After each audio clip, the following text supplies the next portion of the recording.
Pakistani government new tax measures impose करने जा रही है। अब रियल एस्टेट सेक्टर से रिलेटेड इन टैक्स मेजर्स में क्या है, we will talk about it in this video.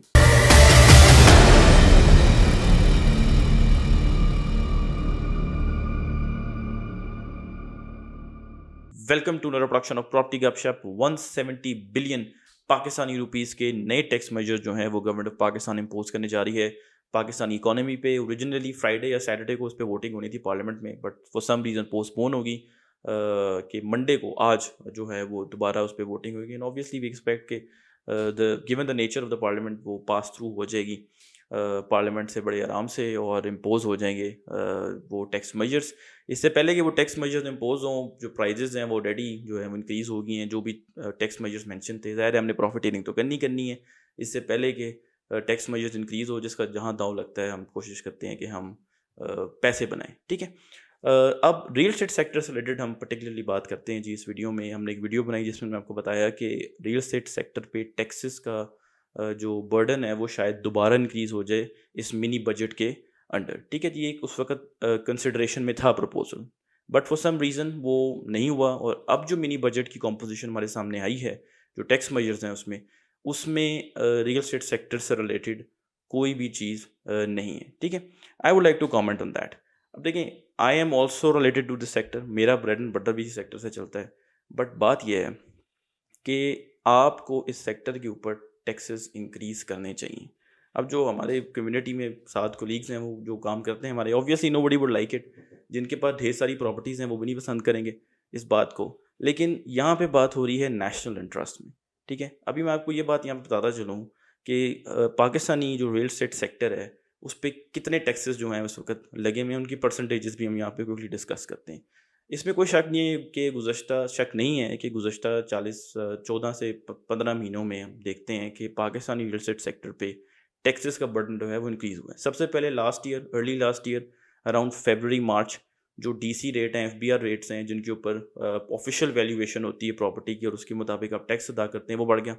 फिर जब बजट आया लास्ट ईयर तो जो एडवांस टैक्स की परसेंटेज थी वो 2% कर दी, फ्रॉम 1% फॉर फाइलर, और जो नॉन फाइलर थी उनकी 2% से इंक्रीज़ करके 7% पे कर दी। ठीक है, तो ये बात हमें माइंड में रखनी है कि टैक्स मेजर्स ऑलरेडी जो हैं वो सेक्टर पे इस पिछले 14-16 महीनों में इंक्रीज़ हो गए। लेकिन अगर आप इसका कंपैरिजन करें with other sectors of the economy तो ये अभी भी एक कम टैक्स्ड सेक्टर है। ठीक है, फॉर एग्जांपल बैंक पे इस वक्त 39% कॉर्पोरेट टैक्स चल रहा है।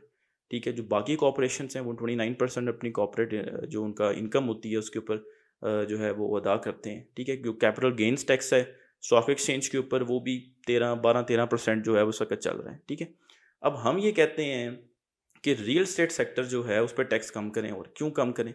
आप क्या पे करते हैं टैक्सेस में? आप पे करते हैं सबसे पहले 2%। फाइलर हो अगर आप नहीं हैं तो मैं तो 2% ही काउंट करूँगा। 2% आप काउंट करते हैं, वो भी सरकारी रेट का। ठीक है, अब सरकारी रेट क्या है? फेज़ 5 में डीएचए की बात करते हैं। ठीक है, I was just doing a quick calculation here कि प्लॉट की वर्थ बनती है कनाल की 66 लाख रुपए। ठीक है, हालांकि मार्केट वैल्यू जो है उसकी, वो आप फेंक के भी कोई अपनी चीज़ बेचेंगे तो 2 30 40 का तो बिक ही जाएगा आपका प्लॉट, फेंक के मैं कह रहा हूँ। ठीक है, और ऑब्वियसली मैं एक लीस्ट प्रॉपर्टी की बात कर रहा हूँ। ठीक है, सो आप की प्रॉपर्टी की वर्थ 2 30 40 है, लीस्ट प्रॉपर्टी की बात कर रहा हूँ फेज़ 5 में। सरकार कहती है 66 लाख है। कितना बड़ा गैप है ये? 1.56 का गैप तो ये है। और ये तो मैं उस प्रॉपर्टी की बात कर रहा हूँ जो प्रॉपर्टी मैंने वैसे ही मार्केट से नीचे रखी हुई है। यहाँ पे तो 3 करोड़ की प्रॉपर्टी भी है, 270 की भी है, 3.5 की भी है, कुछ जगहों पे 4 तक भी चली जाती है, जो बहुत ही एक्सेप्शनल जो है वो लोकेशन है। लेकिन रफली फेज़ 5 में 3, 290, 80 इस तरह में कनाल का प्लॉट आपको मिल ही जाता है यहाँ पे। तो प्राइस देखें किधर है और सरकारी रेट क्या है जिस पे आप टैक्स अदा करते हैं। 2% आपका टैक्स बनता है, आप बेचेंगे आज तो आप तकरीबन 132,000 जो है वो 1,32,000 आपको टैक्स अदा करना है। और इस पे भी लोग जो हैं वो कहते हैं कि भाई ये बहुत ज़्यादा है। आज के 7 के सेक्टर्स आपसे ज़्यादा टैक्स पे कर रहे हैं। ठीक है, फिर हमने एक टैक्स मेजर जो इम्पोज किया। अच्छा, एक इसके साथ साथ मैं एक और बात यहाँ पे करता चलूँ, in the interest of the Pakistani economy, चूँकि अभी बात होनी चाहिए सिर्फ पाकिस्तानी मईशत के इंटरेस्ट के बारे में। 2-3 साल पहले डीएचए फेज 6 सेक्टर ए में 55 से 60 लाख का कनाल का प्लॉट था। इस वक्त वो एक 90 से 2 करोड़ के बीच में आ चुका है।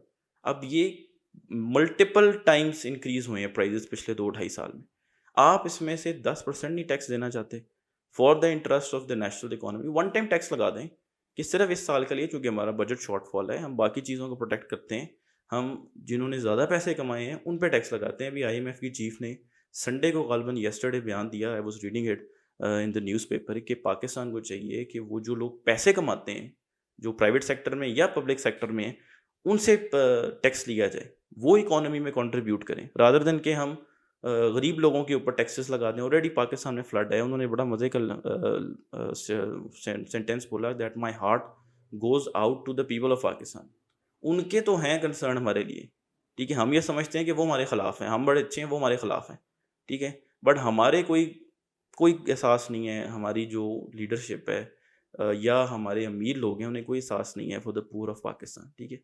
Yesterday again I was reading कि 1,000 रुपया पर लीटर कुकिंग ऑयल की प्राइस हो चुकी भी है। बिजली के बिल जो हैं वो कहाँ चले गए हैं। लेकिन हमारी प्रायोरिटीज़ क्या हैं कि हमने जो रिच हैं, जो लैंडेड हैं, ठीक है, उन पे टैक्स नहीं लगाना, दूसरों पे टैक्स लगाना है, ठीक है। और नेक्स्ट डोर नेबर इंडिया की मैं बात करूँ तो 5 से 20% वहाँ पे रियल एस्टेट सेक्टर के ऊपर टैक्सेस हैं। जो अफोर्डेबल हाउसिंग है वहाँ पे वो फ्लैट्स में 1% टैक्स लेते हैं, ताकि अफोर्डेबल हाउसिंग जो है वो बढ़े, ठीक है। लेकिन हम जो हैं, हम जो रिच हैं, जो कनाल का प्लॉट खरीदते हैं, ठीक है, ऑब्वियसली जो रिच है वही कनाल का प्लॉट लेगा, हम उसको इंसेंटिव दे रहे हैं। फिर हमने फाइल्स का सिस्टम जो है वो पाकिस्तान में ईजाद किया हुआ है। धड़ाधड़ सोसाइटियाँ आ रही हैं और फाइल्स बिक रही हैं। कोई सोचता ही नहीं है कि क्या लोगों को ज़रूरत है भी इन प्लॉटों की या नहीं, ये ऐसे ही पड़े रहेंगे, ठीक है। नई नई सोसाइटियाँ लॉन्च हो रही हैं। जो पुरानी सोसाइटी हैं वो नई इनोवेशन क्या लेके आती हैं, डिलीवरी नहीं देनी, बल्कि नए जो है वो ब्लॉक्स इंट्रोड्यूस हो गए हैं जी। ब्लॉक से ब्लॉक्स आ रहे हैं। ख़ास तौर पे ये जो so called affordable housing societies आजकल पाकिस्तान में आई हुई हैं, वो नए ब्लॉक्स दे रही हैं। मल्टीपल थाउजेंड्स प्लॉट पाकिस्तान में, लाखों में होंगे ऐसे, सिर्फ पिंडी पाकिस्तान की गिरदोनवा में देखें, लाखों में होंगे प्लॉट। आई डोंट नो कि कितने नंबर हैं, बट आई एम श्योर कि लाखों में प्लॉट होंगे इन टर्म्स ऑफ फाइल्स, ठीक है। ज़रूरत नहीं है भाई, लोगों को ज़रूरत नहीं है। लोग यहाँ पे आराम से अपनी ज़िंदगी जो है वो गुजार रहे हैं। लोगों को पिंडी इस्लामाबाद में इतनी ज़रूरत नहीं है, और अगर आप पूरे पाकिस्तान को ऐड करें तो बात पता नहीं कहाँ चली जाती है। हमने एक इन्वेस्टमेंट प्रोडक्ट बनाया हुआ है। तो हमारे सेक्टर में लोग ये कहते हैं, आई हैव हर्ड कि real estate sector is the only sector in Pakistan जहाँ पैसे से पैसा बनता है। तो ठीक है, फिर हम ये करते हैं कि हम कहते हैं जी कि आप पैसे से पैसा बनाएं और पाकिस्तान का कर्जा उतार दें। सिंपल, कोई मसला ही नहीं, ठीक है। ऐसे कर लेते हैं, फिर हम फ़ख्र से कहते हैं ठीक, पाकिस्तान का कर्जा भाई ऐसे नहीं उतरेगा कि हम इस सेक्टर को प्रमोट करें और कहते हैं जी कि पता नहीं कितनी इंडस्ट्रीज़ जो हैं वो इससे अटैच हुई हुई हैं। हम बिल्कुल हैं जी, ठीक है, लेकिन उससे आपको रेमिटेंस ही आनी है भाई। जो ओवरसीज़ पाकिस्तानी पाकिस्तान में इन्वेस्टमेंट कर रहे होते हैं, बस वही फॉरेन एक्सचेंज रिजर्व हमारे पास आने हैं, ठीक है। आई बिलीव कि इन द फ्यूचर ये भी चीज़ हमारी जो है वो प्रॉबली इतनी डिपेंडेबल ना हो। हम talking about 10 years from now, because जो ओवरसीज़ पाकिस्तानीज़ अभी गए हुए हैं वहाँ पे, उनकी जो जनरेशन है आगे, क्या उनका पाकिस्तान से कोई इंटरेस्ट होगा, ठीक है। And coming from someone overseas Pakistani जिनके साथ मेरी एक आध दफ़ा गुफ्तगू हुई है, और अब बाकियों के साथ भी हुई, वो बताते हैं कि हमारे बच्चों को जो उधर जिनकी बर्थ है उनको इतना ख़ास इंटरेस्ट नहीं है कि हम प्लॉट ले लीजिए, हमारा उधर घर होना चाहिए। उनको इतना इंटरेस्ट नहीं है। ये उनको इंटरेस्ट है जो जिन्होंने पाकिस्तान में ज़िंदगी गुजारी भी है और अब बाहर चले गए और वहीं उनके बच्चे पैदा हुए। उनका इंटरेस्ट होता है कि भाई हम कोई 5 मरले का प्लॉट ले लें, फ़ाइल ले लें वहाँ पे, ठीक है। उनको इंटरेस्ट होता है। तो ये जनरेशन चेंज होगी 10 years फ्रॉम नाउ। फिर आप मज़दूर ही भेजेंगे तो वही आपको पैसे भेजेंगे, और मज़दूर भी स्किल्ड नहीं होते, उन्होंने आपको कितनी को रेमिटेंस भेजनी है, इस पे डिपेंडेंस रखनी है आपने 10 years फ्रॉम नाउ, ठीक है। बाकी चीज़ों में तो हमारा कोई फ़ोकस ही नहीं है। हमने सारी इमारात जो हैं वो रियल एस्टेट सेक्टर को दी हुई हैं, ताकि यही जगह सारी इन्वेस्टमेंट लोगों की आए, डेड इन्वेस्टमेंट इन डर्ट, ठीक है, जिसने आपको कोई फॉरेन एक्सचेंज रिजर्व कमा के नहीं देने। जो यही मसला है ना हमारा बेसिकली। अभी 3 अरब से भी नीचे गिर गए थे, फिर कोई डिपॉजिट आया कहीं से तो फिर 3 अरब से ऊपर चले गए। आपके हमसाए मुल्क में 4.5 अरब, 450 अरब के 450 बिलियन US डॉलर के रिजर्व्स हैं उनके पास, ठीक है। इजिप्ट जो बैंकरप्ट हो गया था IMF के साथ, उसकी डील उनके भी ज़्यादा हैं आपसे, 30-35 बिलियन उनके भी हैं। बांग्लादेश के भी आपसे ज़्यादा हैं। लेकिन आपको इंटरेस्ट ये है, नई सोसाइटी प्रमोट करनी है, ठीक है। कोई इन्वेस्टर आ जाता है, उसका ऑब्वियसली कोई पॉलिटिकल लिंकेज होते हैं, वो ज़मीन एक्वायर करता है, ठीक है, through illegal means most of the times, ठीक है, और फिर वो उसके ऊपर डेवलपमेंट करता है, लोग धड़ाधड़ फॉरेन रेमिटेंस भेजते हैं जी, प्लॉट ले रहे हैं, फाइलें आ रही हैं, ठीक है, बस ये चल रहा है, ट्रेडिंग हो रही है जी। पाकिस्तान वहीं का वहीं है। आप इस पे वन टाइम टैक्स इम्पोज करें। I am not against investment in real estate, होना चाहिए जी, real estate investment, real estate में इन्वेस्टमेंट पूरी दुनिया करती है, एक हार्ड एसेट है जिसकी price over the time appreciate करती है, बट ये मैनिया बन चुका हुआ है अब यहाँ पे। We did a video, very long video, the real madness of Pakistani real estate, 30 minutes की थी, ठीक है, और उसमें आई एक्सप्लोर्ड एंड एनालाइज्ड कि ये हमारा फैटिश बन चुका हुआ है अब बहुत बुरी तरह, और अब हम बाकी सेक्टरों की तरफ देखते ही नहीं है कि हम बाकी सेक्टरों में इन्वेस्ट करें। फूड सिक्योरिटी का आपका मसला है, लेकिन आप में से, मेरे में से किसने किसी एग्रीकल्चर प्रोडक्ट में जो है वो इन्वेस्टमेंट करनी है? यहाँ पे हम लोग फ्राइड चिकन खाते हैं, वो भी इम्पोर्टेड है, और पैकेजिंग करते हैं हम उनकी, ठीक है।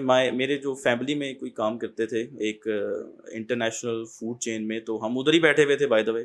तो मैंने उनसे पूछा कि ये पाकिस्तान में इधर क्या बनता है, तो वो जो उन्होंने मुझे पेप्सी का जो उन्होंने ग्लास बनाया होता है ना, उन्होंने कहा ये शायद पाकिस्तान में बनता हो, ठीक है। बस बाकी सब सीरम्स भी जो हैं वो बाहर से ही आ रहे हैं, पेप्सी के, कोका कोला के, वो भी बाहर से ही आ रहे हैं, हमने खुद कोई प्रमोशन नहीं करनी। सो आई बिलीव कि ये ज़्यादती है for the poor of Pakistan कि हम उन पे टैक्स लगाएं, हम अपनी कैबिनेट को नंबर को श्रिंक ना करें, वो भी हमने पोलिटिकल अपॉइंटमेंट्स की हुई हैं। आई थिंक 80+ इस वक्त कैबिनेट के जो हैं वो लोग हैं, पर्क्स इंजॉय कर रहे हैं हर किस्म के, उन पे नहीं हमने कटौती करनी। हमने कटौती करनी है तो टैक्स मेजर्स लगा के on the poor of Pakistan, gas बढ़ा दो, एलपीजी बढ़ा दो, इलेक्ट्रिसिटी बढ़ा दो, जो ईडेबल्स हैं उनकी प्राइस जो है वो बढ़ा दो। एक ही टैक्स मेजर्स है जो अपलॉडेबल है, वो जो सिगरेट पे उन्होंने टैक्स लगा दिया, सिर्फ वो ही अपलॉडेबल है, ठीक है। अच्छी बात है कि यहाँ से जो है वो रेवेन्यू जनरेट हो। बाकी सोर्सेज जो हैं, शुगरी प्रोडक्ट्स पे लगा दिया, बच्चों के वो बढ़ गए, दूध के प्राइजेस बढ़ गई, सीरियल्स की बढ़ गई, डाइपर्स के बढ़ गई प्राइजेस। मैंने I have notice it over the last 5 or 4 5 months कि प्राइजेस जो हैं वो उनके डिक्रीज़ हो रही हैं। ऑब्वियसली मिस मैनेजमेंट है हमारी इकोनॉमी की, लेकिन अगेन जिसने 2-2.5 साल विंडफॉल प्रॉफिट्स जो हैं वो अर्न किए हैं इस सेक्टर में, उसे आगे आना चाहिए और पाकिस्तान की मईशत के लिए कंट्रीब्यूट करना चाहिए। अगर आप नहीं करेंगे, आप रिच से नहीं लेंगे, आप रियल एस्टेट लैंड ओनर से नहीं लेंगे जिन्होंने बहुत प्रॉफिट अर्न किया पिछले 2-2.5 साल में, तो आप 3-4 साल बाद फिर डिफ़ॉल्ट की तरफ देख रहे होंगे और आपका डेट रीस्ट्रक्चर होगा, फिर आपका बायर भी नहीं होगा, कोई बायर नहीं आएगा रियल एस्टेट में अगर हम इस चीज़ को अवॉइड नहीं करते। So that's my comment on the current mini budget. Do subscribe to our channel property Gupshup, will keep producing such videos for you. Thank you very much.